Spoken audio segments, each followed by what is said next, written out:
because there's no possible biological rationale for empathy among ants, and there's actually no cerebral mechanism. The traditional cerebral mechanism for empathy in vertebrates is the insula. Ants do not have an insula. So Hollis, studying one particular category of ants at a leafy schoolstorm, discovered that when one ant was threatened, the ants surrounding it would engage in behavior to free this ant. Now this was well known.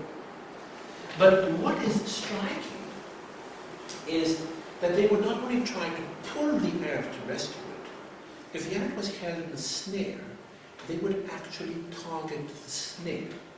This behavior has never, ever been elicited among invertebrates. It indicates levels of analyses which normally are difficult to account for. Very difficult to account for. And she points out that this behavior resembles behavior that has been labeled empathy in ants. You don't get more careful than that, right? So this is the second argument, preliminary argument, against a materialist account of consciousness. In a materialist account of consciousness, altruism in non-genetically related populations is very difficult to account for. And empathy is basically almost impossible to account for. It is a case of extreme maladaptation, which should not have survived. Instead of disappearing, it seems, to the great embarrassment, I would say, of evolutionary biologists, to increase along the evolutionary ladder. And this is indeed our innate sense. When we think of someone like Mahatma Gandhi, we will refer to him as someone who is highly evolved. We see such a person like Mother Teresa, even Abraham Lincoln, as examples of what a human being should be, not as cases of maladaptation.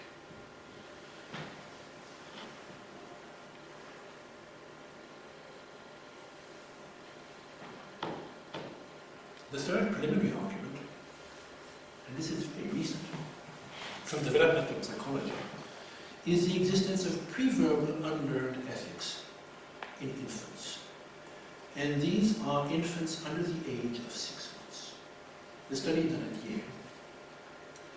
There is really no clear explanation at present of how such behavior is possible.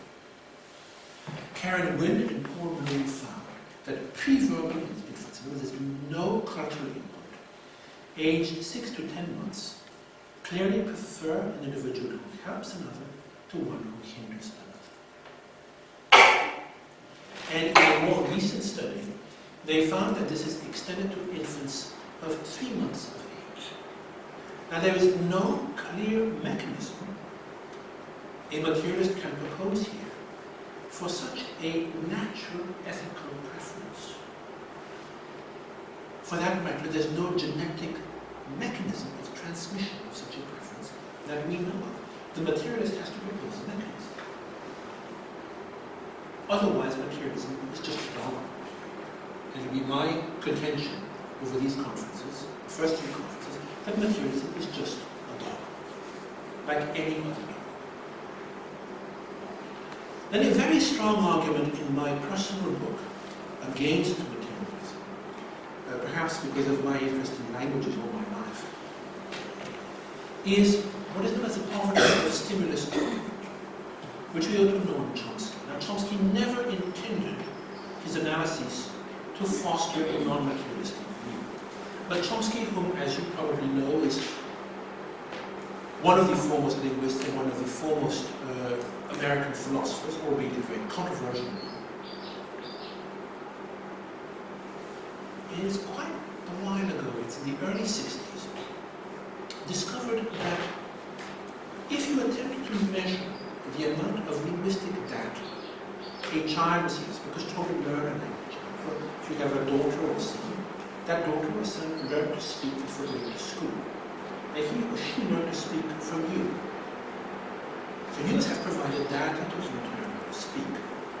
Chomsky found that the data provided is insufficient to allow the construction of grammatical rules. Based on the speech of the mother, according to Chomsky, the child should not be able to speak. There's just insufficient data there for the child to construct meaningful sentences. We all know that children do. Before going to school, the child speaks very well. Surprisingly well, actually, in a recent study by Strongman, it was found that of the gigantic number of possible combinations, 10 to the power 22, of English auxiliaries, in other words, verbs like have, is, and so forth, 99 of which only a grammatical concept.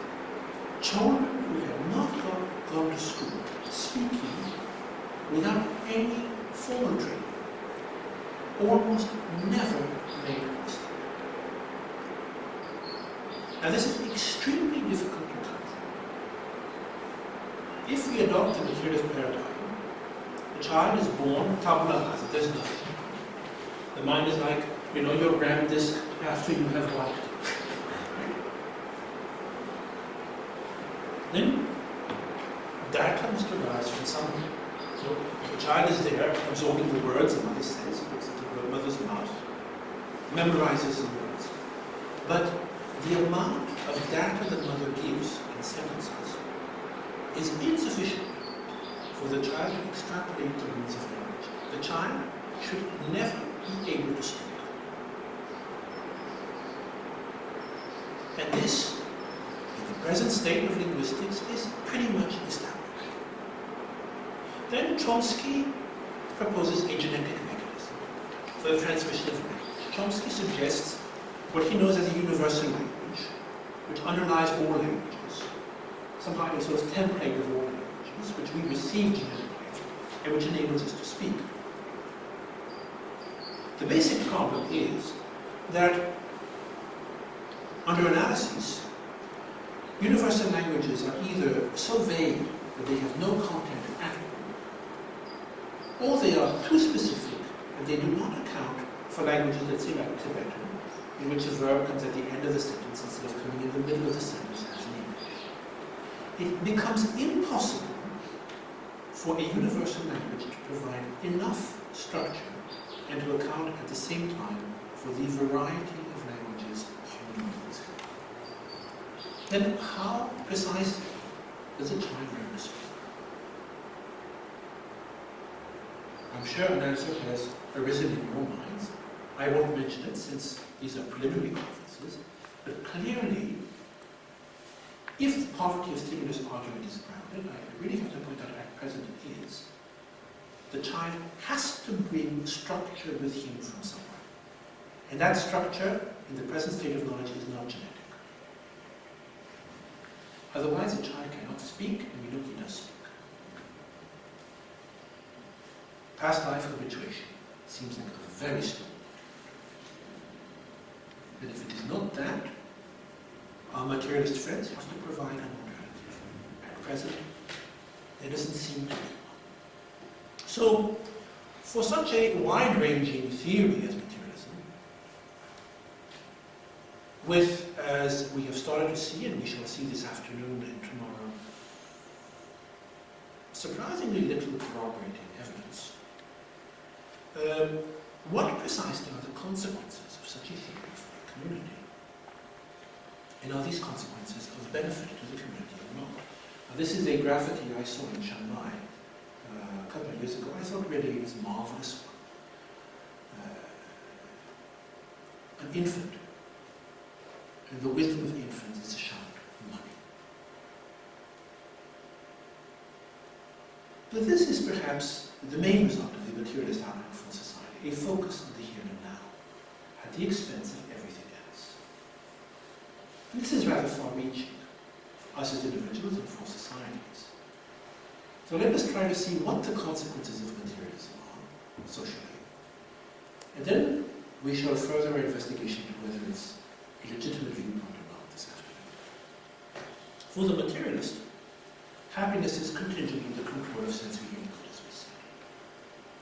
This means materialism inevitably leads to the wish to control the exterior world. It's a direct callback. If you profoundly believe that your happiness depends on sensory data, you try to control matter. This is the history of post-Renaissance Western civilization. And we are starting to see the very major limitations this can lead. Does an increase in materialism as a worldview lead to greater peace and harmony? This is a chart showing the 100 worst wars and atrocities from 500 BC to 2000 CE. And these are deaths per 100,000. Look at the dramatic increase since 50.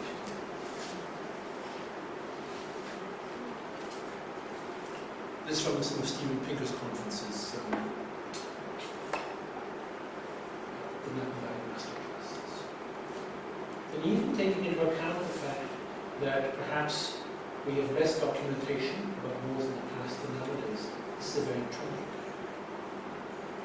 Something clearly is happening, and it's not very close.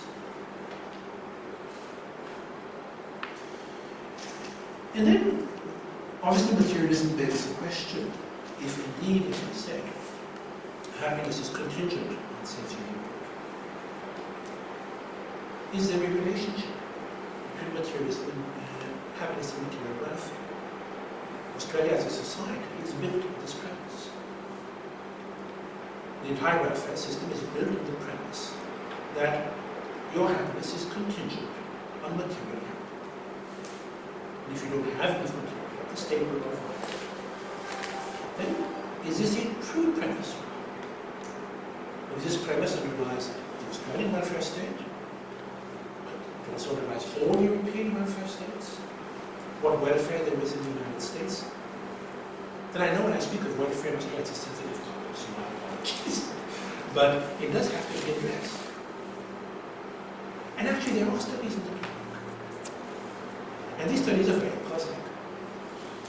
If you study the relationship between what is known as the Human Development Index and the measures of happiness worldwide, what you find is quite troubling. The Human Development Index refers to the totality of developmental assets the state provides to the individual. Not just welfare, but health, security, stability, everything we basically desire from the state. And happiness is basically self-assessed. So we are the only persons who can truly assess our happiness. What you find is indeed that there are a lot of countries where the Human Development Index is very high, and people describe themselves as very happy. But what is very puzzling is what I outlined here. You have countries such as Tanzania and Nigeria, where people are actually happier than basically anywhere else in the world, and where the Human Development Index is as close to zero as it gets. And you have a huge amount of countries, mainly Eastern European, Bulgaria, Albania, Latvia, Russia, the Ukraine. Look at the Ukraine here, Russia, which are very highly developed in terms of the Human Development Index, where people are profoundly unhappy, actually miserable. Now, this study from 2006 really clearly demonstrates that there is no automatic correlation between human development, in other words, material benefits, and happiness. There can be said to be a general correlation, yes. I mean, after all, you're much happier if you have eaten than if you have not eaten. But you can be very happy and hungry, and you can be miserable and very well fed. And a large number of people are miserable and very well fed. Then we get a fair number of them at the center. After basically discovering that life in a country like Australia, where basically everything is given, does not lead to happiness, they search for answers elsewhere. But there are entire countries, as you can see, and these are tens of countries, in which the population lives actually very well and is profoundly miserable. And then after all, we are in Australia, so I took some Australian examples, and this is my own work. I plotted two charts. I suppose I should never have plotted together on top of each other. You're not supposed to do these things. So what I plotted was the change in Australia of GDP per capita, in other words, wealth. On the one hand, this data comes from the Treasury Department, and on the other hand, the happiness index since 1945. And you can see it's quite puzzling. The GDP per capita goes all over the place, but basically since 1975, it's steadily rising upwards, isn't it? Happiness has been decreasing steadily since World War II. So since 1975, that means basically 40 years, Australians have been doing every year a little better than the previous year. And yet, every year they have been a little miserable. This flies directly in the face of the materialist model, right? It's exactly the opposite we should be seeing. And the situation becomes even more puzzling when one looks at suicide rates in Australia. This sort of data is extremely difficult to get at for some reason. We generally find that if you look at the suicide rate from 1900 or 1920 in Australia to nowadays, overall there's been a very sharp decline of suicide in the elderly, probably due to better health conditions. But what is very puzzling is the explosion in the suicide rate among the young.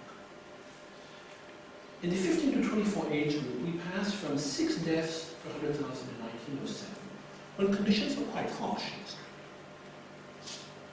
to 20 deaths per 100,000 in 2000. So the suicide rate of the 15 to 24 has been multiplied by 3 in 1 century. And a friend of mine who interviewed a statistician on radio here, precisely on this topic, was told that the actual figure is much higher than this. We might be looking at an increase in the suicide rate among the 15 to 24 of a factor of 6 in 1 century. This makes no sense whatsoever if it is material happiness which leads to mental happiness. In other words, if the materialist paradigm is justified, these figures are ridiculous. So clearly, there's something fundamentally wrong with the materialist premise. And this is what has led, in all the developed countries, to the psychiatrization of unhappiness. Unhappiness, and it's really a post-World War II development, has come to be seen as a psychiatric ailment. And I don't know if any of you are mental health professionals, but if you study the Bible of mental health, DSM, you find that each edition of DSM expands the scope of psychiatric ailments. When we passed from DSM-3 to DSM-4, there was a rather dramatic increase in the number of mental ailments recognized. Now DSM-5 has just been released a year and a half, 2 years ago, and it's expanded even more. These seem to be the reaction of societies which refuse to recognize that it is their very model which fosters unhappiness. And then this psychiatrization of unhappiness is quite evident if we look at acute inpatient care in the United States. I only have the figures of the 10 years of 2007. But what is astonishing is the explosion of child psychiatric treatment in the US, which is multiplied by more than 2 in 10 years, and teenagers increase, I would say, by something like 50%. And these are actually inpatient days. In other words, these figures indicate psychiatric internment. These are not visits to the psychiatrist. These are people who were so disturbed they actually had to be interned for a number of days, weeks, or months. But clearly, our society is not fostering happiness. Not only this, it's fostering unhappiness. On a very large scale and an increasing scale. And then the question which does arise is basically whether our materialist societies have a future as we know them. This is a picture I took during my last visit to Switzerland after the global financial crisis. This was in 2012. This is the fanciest street in Lausanne in Switzerland. So you basically have a long string of Cartier, Dior, Louis Vuitton, Rolex stores. And after 2008, a dramatic increase in the number of beggars. People who are truly destitute. In many cases, who are literally starved, sleeping under bridges. And who do raise the question whether the models of society which we have created are functional models of society. Because after all, if materialist models of society don't foster inner happiness, at the very least we would like to think that they foster material success. If they don't, these are really failing models. Why would it be that materialist models of society and the economy do not foster material success? After all, that's their main goal. Perhaps because they act as direct counters to any type of contentment. Dissatisfaction of the person skyrockets. A dissatisfaction which leads the person to live above their needs, which leads states to live above their needs, which leads to this type of development in the developed world. This is the escalation of household debt, in other words, your debt. From 1982 to 2009, for all or most of the developed economies, household debt has passed from 50% of annual income, this includes mortgages, to between 180 and 240% of annual income in all the developed nations. And in the case of this country, household debt has passed from less than 40% of annual income, which is quite reasonable. Traditionally, one was always told to dedicate 1/3 of one's income to one's house, to real estate, which is mortgage, to 160% as of 2010 of disposable income. This is not coincidental. This is a direct product of the extreme dissatisfaction, extreme lack of contentment, which a materialist outlook focused on the five senses and dissatisfaction will generate. And therefore it is my contention that materialist societies, by the very nature of materialism, are on a self-destructive course economically. And the data since 2008 seems to confirm this. All the developed economies are unable to keep up with the demands of their population, demands for welfare, demands for defense, demands for all the amenities of life, and the answer has been debt for all the developed economies. Individuals are unable to accept a reduction or a stabilization of their lifestyle. And as a result, they have taken on more debt than they can ever hope to service. So if this is the case, such societies and such individuals are indeed in a self-destructive course, because circumstances do change, and should the circumstances change, economically, should, for instance, which is expected, interest rates start to rise again globally, should interest rates in this country start to rise back to their historical standard of around 7%, most of the population will be facing great hardship. Probably a large number of Australians will be forced into bankruptcy. So you can see that a philosophical argument, an analysis of materialism and its consequences, which seem very abstract, has led us to some very concrete consequences in the here and now. Then this is what I had to say for this morning, and if you have any questions, I'll be glad to take your questions.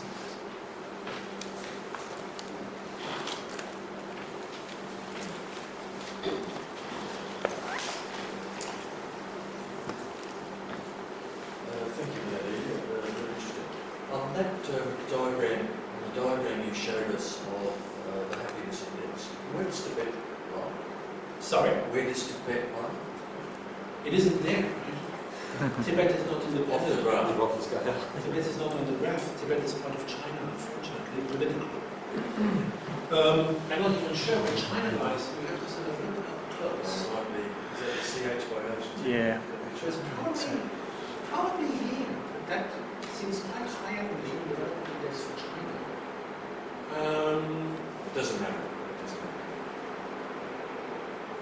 I can check for you. I'm sorry, I think this looks like CH could be China, it could be Switzerland, so that's a problem. It could be here. Does not Bhutan have a national formal index of happiness as a government policy? Bhutan. Bhutan is one of the very few countries which has moved away from the GDP as a measure of national success to the National Happiness Index. And I'm very grateful to you for bringing this topic up. Far from being sort of quaint and characteristic of a small Buddhist society, this has attracted a lot of interest among British economists because it's becoming glaringly obvious with data like this that GDP is not correlated to happiness. Actually, certainly since 1975, you have an inverse correlation with GDP and happiness. As GDP increases, people are more unhappy. So it is obvious that GDP cannot be used as a measure of the success of a society. Something else must be measured, and the happiness index is an excellent candidate. It's an excellent candidate.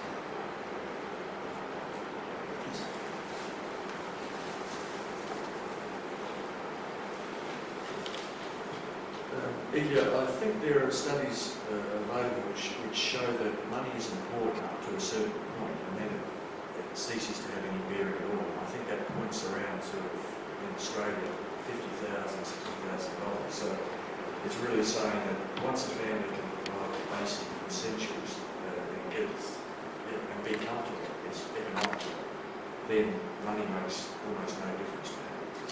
Yes, I have heard of those studies. That is indeed pretty much the case, but there's something more fundamental at work, and this chart alludes to it. Our happiness is a relative concept. We are happy in function of the perceived happiness or unhappiness of others. Our happiness is a social construct.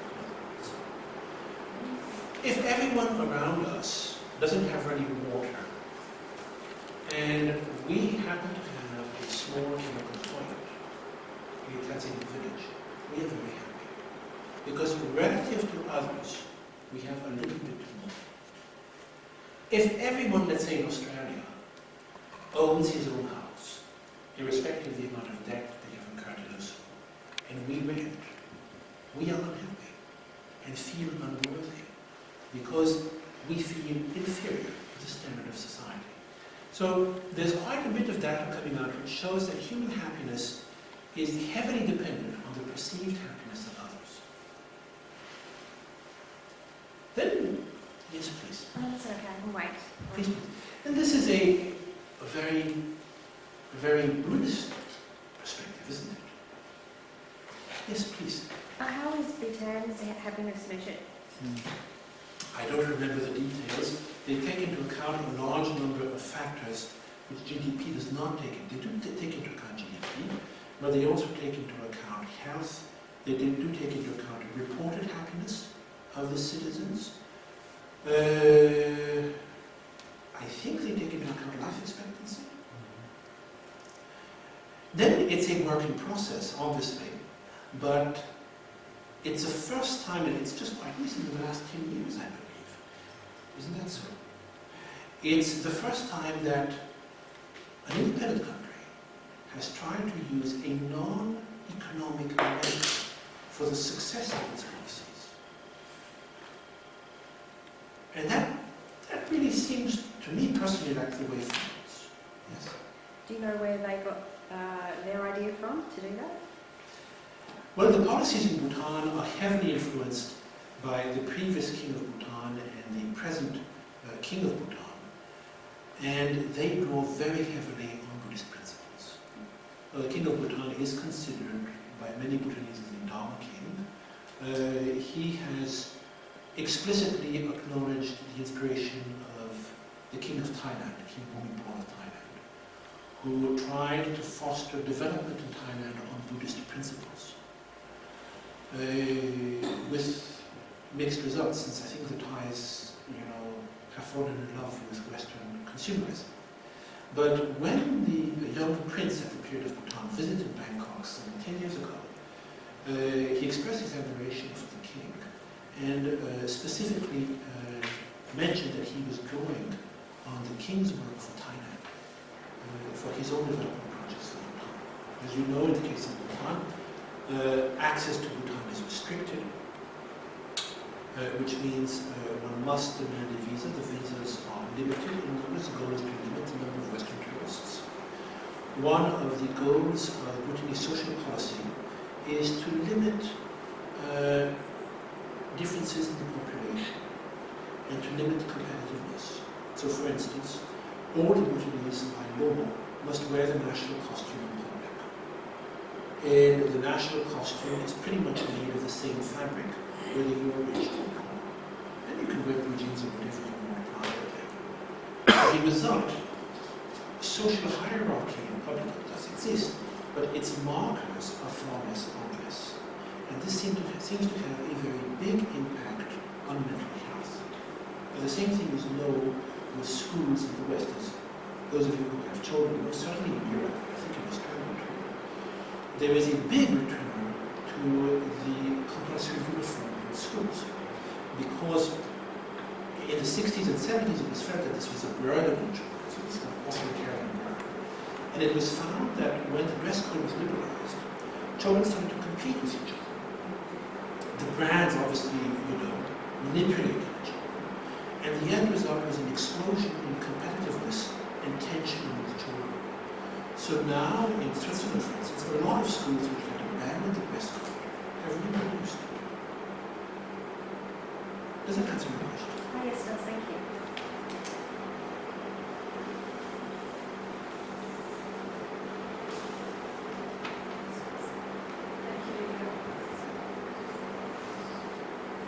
Thank you, Ilia. Really interesting presentation. I apologize for being late, so you may already have answered what I'm going to ask you. But I just wonder if you could define sympathy, empathy, and compassion, and just identify exactly what the differences are between them. In a, let's say, non-Buddhist context, empathy and compassion are identical. Empathy derives from the Greek root, compassion from the Latin root. En in Greek means within, pathein means to suffer. It means to suffer within at the sight of the suffering of another. Compassion is the Latin translation. Passio in Latin is the Latin translation of pathein, meaning to suffer. Com is with. You're suffering with another person. That would be empathy and compassion. Then in Buddhist terminology, when I translate here, I use empathy and compassion to translate two Tibetan terms which are different, but have broadly speaking the same meaning. Tsewa Yinji. Thank you. And sympathy? Sympathy is very close to empathy. I would say in terms of degree, sympathy is lesser than empathy. Then the etymology, syn in Greek means with, en in Greek means within. So when you have sympathy, you suffer with. When you have empathy, you experience within the sufferings of another. I have sympathy for your sufferings. It's friendly, but I empathize with your suffering means I actually live them with you.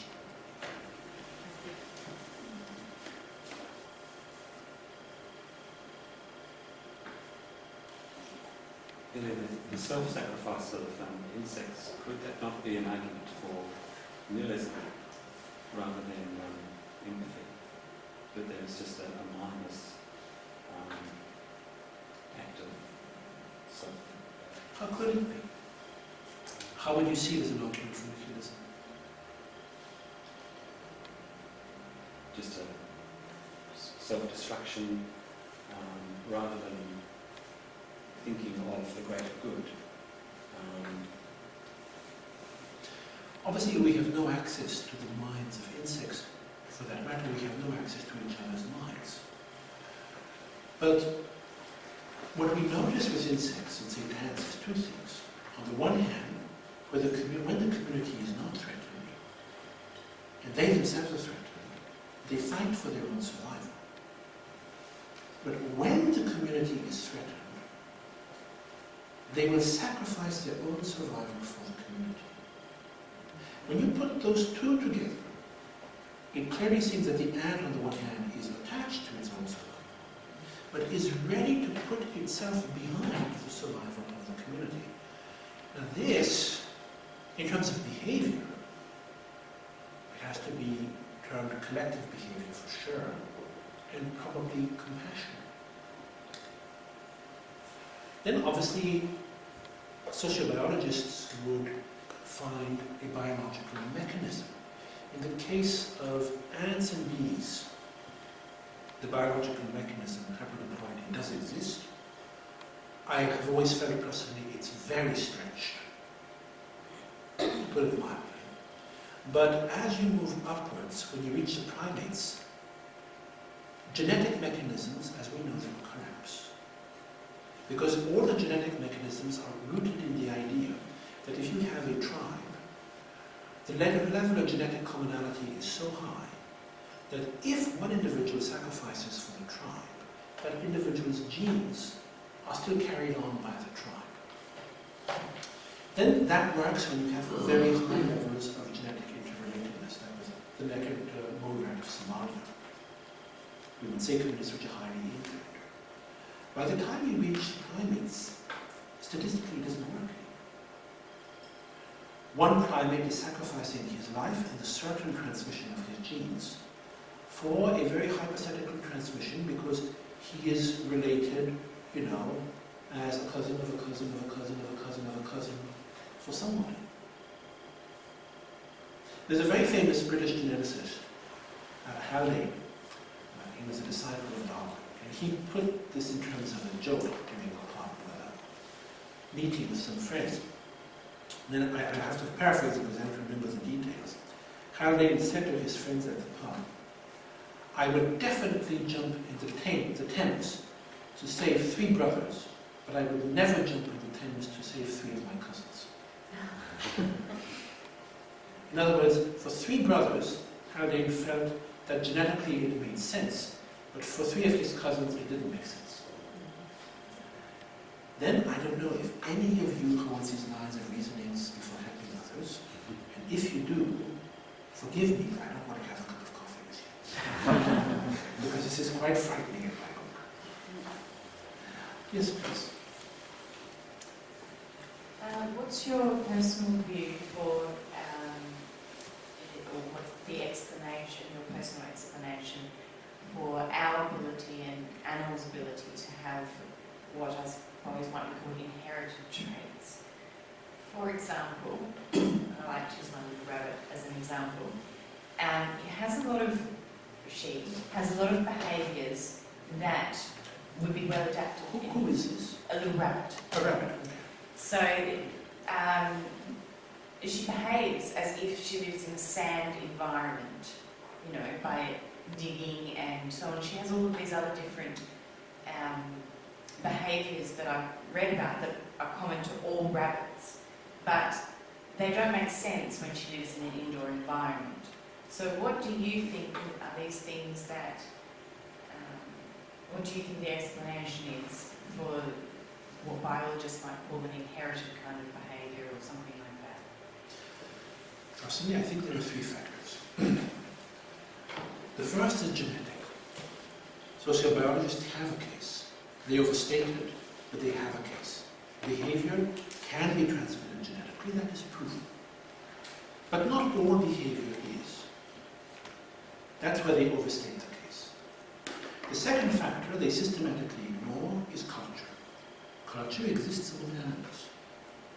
Cats, for instance, a kitten will learn hunting behavior from its mother through play.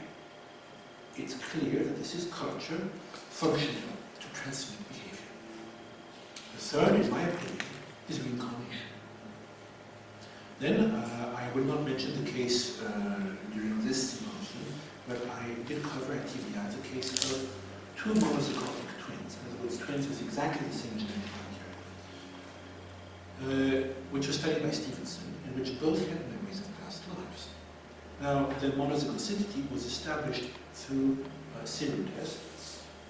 Beyond that, there were important physical differences. They resembled each other, but there were sizable differences in physical size, and there were major differences in personality, in mental capacity, and in outlook, which were in keeping with their recollected past life memories.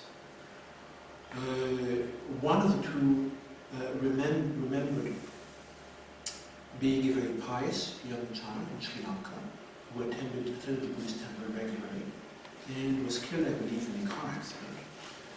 The other remembered, and his memories were kept quite hushed by the family because of their sensitivity, being a rebel, probably a communist rebel, against the government in the Civil War in the 70s and being shot by the police. The first child showed behavior which was in keeping with his recollected existence. He was very pious from an early age, liked to go to the temple, very studious. He had clear memories of the past life. He remembered elements of the temple which were no longer present, which had been present when he was in his previous life, like a red curtain. He had a phobia of all cars, and it turned out that he had been taken to the hospital after the car accident in an ambulance. The second child also showed behavior which was clearly in keeping with his recollected past life. He was headstrong, rebellious, poor in school, irreligious. Then the case is very interesting because it's the one case, Stevenson has only a couple of such cases, where we can clearly distinguish between the genetic, the cultural, and the components due to incarnation. The genetic is clear. The children do look alike, but at the same age there was a difference in height of almost 10 centimeters. Very striking. Facial expressions are completely different. You have to see the pictures, it's very striking. One of the children is a very sort of open, peaceful expression. The other has a very angry expression. Mental capacities, based on the teacher's assessments, were very different. And they were raised in the same culture, in the same family. So I think you have all three components.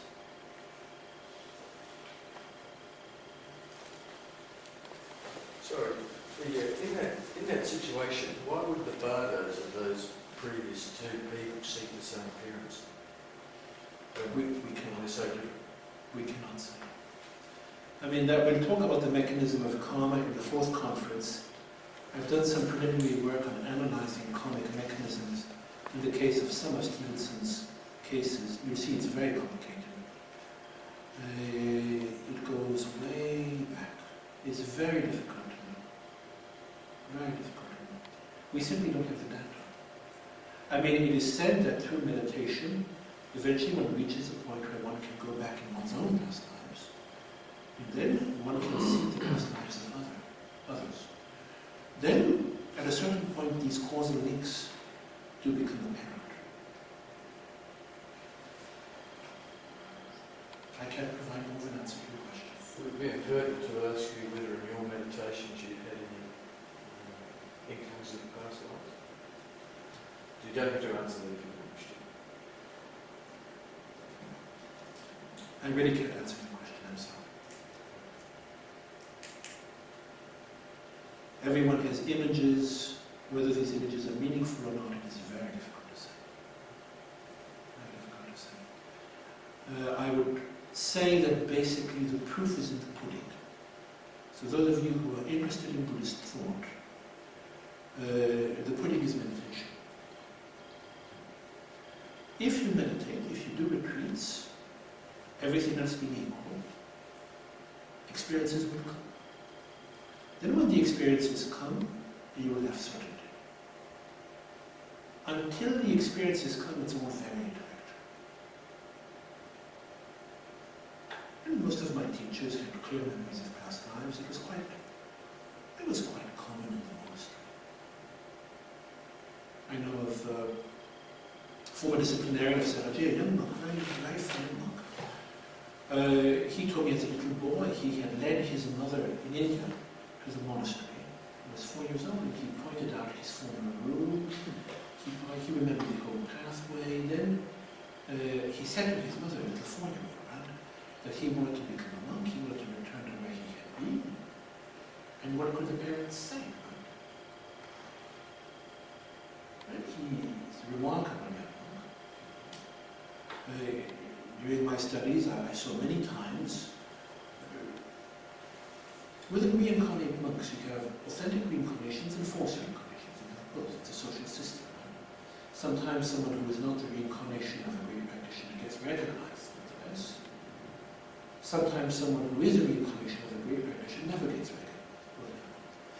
But when you are dealing with authentic reincarnations, it's very striking. You can really see the person brings something with them. And I remember my personal hobby. This was the one that I was fascinated by Buddhist logic. Then, once a year we had the great debates in Buddhist logic called Jhana and Kunship. And they were held by all 3 monasteries, and they would rotate the monasteries. So you had the best debaters, only the ones who were sent. The best debaters from Samarkand and Prepur, the other monasteries would assemble. For 1 month, you'd only debate on Dhammakyama's Prabhavartika. And